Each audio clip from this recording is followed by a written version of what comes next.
2 minutes later, we're back on Get Up. We're presented by Crest 3D White for whiter teeth in just one day.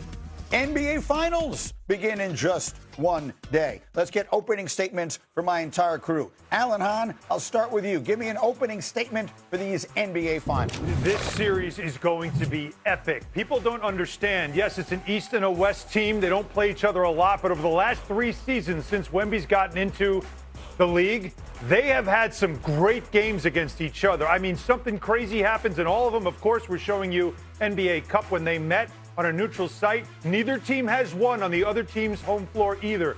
So this series is setting up to be one of the all-time greats. Wendy, give me an opening statement. What are you hearing about Knicks and Spurs? You know, the more and more people I talk to around the league, Greeny, scouts and other coaches, they're really surprised that the Spurs are favored by as much as they are. They get with Wembanyama and how tough the West playoffs were, but they really believe that the Knicks have some advantages in this series and that this thing could absolutely go New York's way. Okay, yes, I like it. Maybe they watched my essay of last week where I pointed out exactly that, so I'm all in favor of that. Jay Williams, give me an opening statement on the NBA Finals. Greeny, Josh Hart will be the most important player on the Knicks, and he will be the ultimate decider on whether Wemby can actually be Wemby. Think about how Wemby guarded Alex Caruso, kind of hugging the paint, now allowing SGA to get into that territory inside of the paint. Well, Josh Hart, he proved that he could knock down shots in that game against Cleveland multiple times. And his ability to knock down shots from the outside will open up the paint for other guys to get to the rack to score for easy lay-ins and knock down threes at a high clip. Okay, that's a really interesting way of looking at it. We'll get into the matchups with some depth as we continue. But, Wendy, we have to get to then what I think is the one big piece of news for the Knicks during their lengthy layoff since the conference finals. Mitchell Robinson having surgery on the broken pinky. What is the latest with Game 1 looming tomorrow night?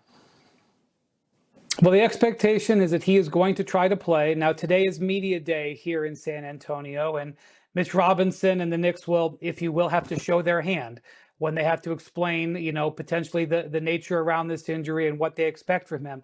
I will point out, Mitchell Robinson is averaging 14 minutes a game in these playoffs. He is a role player. Now, obviously, with Wembanyama out there, you want all of your centers available. But, you know, I think that the Knicks believe that they're going to be able to get some production out of him, even if he's limited on that hand.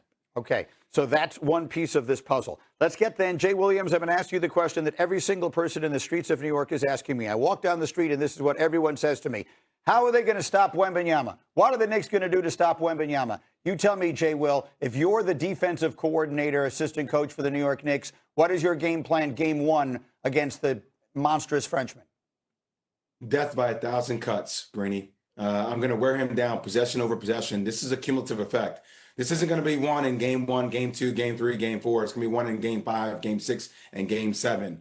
And I think if anything, you understand the amount of games that Wemby has played getting to a game 7 and think about how emotionally spent he was. Now look, everybody knows that Wemby will be ready for game 1.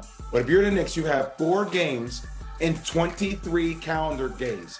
This is a marathon. This is not a sprint. The more actions you keep him involved in, the more possessions where you make them fast possessions, the more you make him rotate defensively.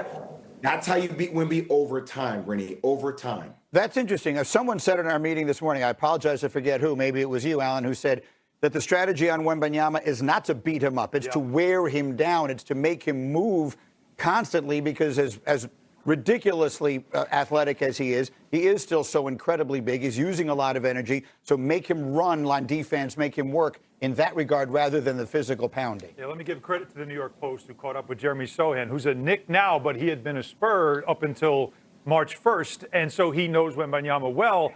And he talked about how, you know, you don't always have to just beat him up. It's not about being physical with him all the time. It's about making him run up and down the floor, that he does tend to lose his wind pretty quickly and take him out of the game. We saw the on-off splits in the previous series when Wembanyama wasn't on the court. The Thunder were at a major advantage, and that is something that you want to see. Do the Knicks, who are a very good transition team in their transition, no pun intended, to this new offense, they have run a lot more than they used to. It is something that they're taking advantage of. Even off makes, they try to run. Do they try to keep him in a track meet and maybe see if that costs him some ability to stay on the floor as much as he can? Now, I know, Wendy, you always hate the rest versus rust conversation, but in this case, it's a little bit unique because the team that is not rested, if you will, also gets plenty of days. So the Spurs, I think, may have the best of both worlds. So I'll frame the question to you this way. Do you like the Knicks rest or the Spurs momentum going into this game one? I always like the rest, always. And look, the Knicks have played 4 fewer playoff games than the Spurs. I'm not saying that's going to be the difference in the series, but it is going to matter at some point. And there's a very powerful statistic that I can't ignore because it takes into account so much history. We have seen in the history of the NBA playoffs 24 times where a team coming off a sweep plays a team coming off 7 games.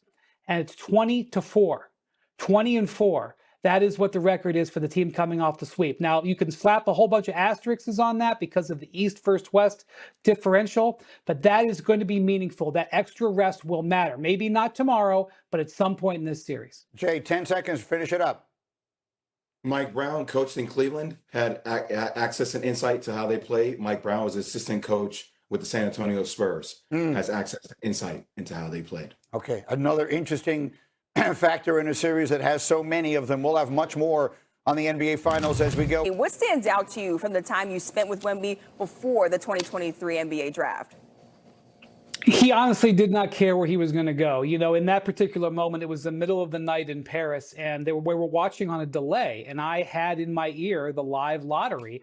And I asked his agent, do you want me to flash you signs as to who was coming up in the lottery so that he could prepare? He said, no, it doesn't matter to Victor where he goes. He believes he can make an impact right away. And you heard what he said there. He found out he was a Spur.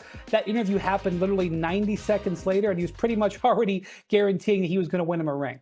Yeah, look, he said, I want to win a ring ASAP, and now he's going to the NBA Finals. And Wemby has proven he's a menace on the defensive end, reigning Defensive Player of the Year.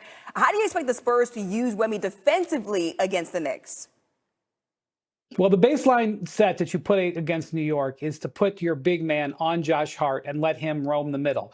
And that is what I expect the Spurs to begin doing. Now, I know Josh Hart had a couple of games in the conference finals where he broke that strategy that the Cavs were, in putting in place. But he's only shooting 30% from three-point range in the playoffs. And also, this is what the Spurs did a little bit against the Thunder. Alex Caruso broke that strategy. But I expect Wembanyama to sort of play that free safety help defender role until Josh Hart and the Knicks force him out of it. All right, let's go to the team that the Spurs beat in the Western Conference Finals. An article just dropped on ESPN.com on how far OKC will go to keep this roster intact, and Sam Presti will have some decisions to make. What are you expecting from the Thunder this offseason? Well, they're headed into the luxury tax and into the aprons for the first time. All of the contracts that they've signed, their big three to Jalen Williams, Chet Holmgren, and the upgrade to the contract of Shai Gilgeous-Alexander all hit. Also, they only have 1 open roster spot, and they have 2 draft picks, 2 first-round picks. So I think it's very likely that they make what I would consider a consolidation trade, either with one of the draft picks, or a lot of people are keeping an eye on Lou Dort. He has a team option in his contract. They could pick that up. They could let him go. They could try to trade him. But the Thunder, by the force of their contracts and the force of their roster, are going to be making an offseason move or two. Yeah, you mentioned that luxury tax. SGA, Chet Holmgren, and Jalen Williams are scheduled to make a combined $123.8 million next season. Now, before we go, you have some grievances that you wanted to air. Take a listen. What we got here, Canes or VGK? Who are we going with? Come on, man. You already know the answer to that. Come on, man. We're going for a nightcap. We're going for a nightcap in Vegas. You already know that. All right, Come on now. that's what I like to hear. Wendy, good morning. It's Amina. How you doing? Take note, Amina, that PK gets the whole crew in the morning, and I'm relegated to my Poor Wendy. Wendy's got to be like just a hotel room. I just want to point that out. Wendy just coming straight at it, okay? He was like, no good morning, no hello. He's like, let me tell you, I just got the lamp in here in the hotel room. He's probably got better coffee, too. Better coffee also. I'm sure PK has his style.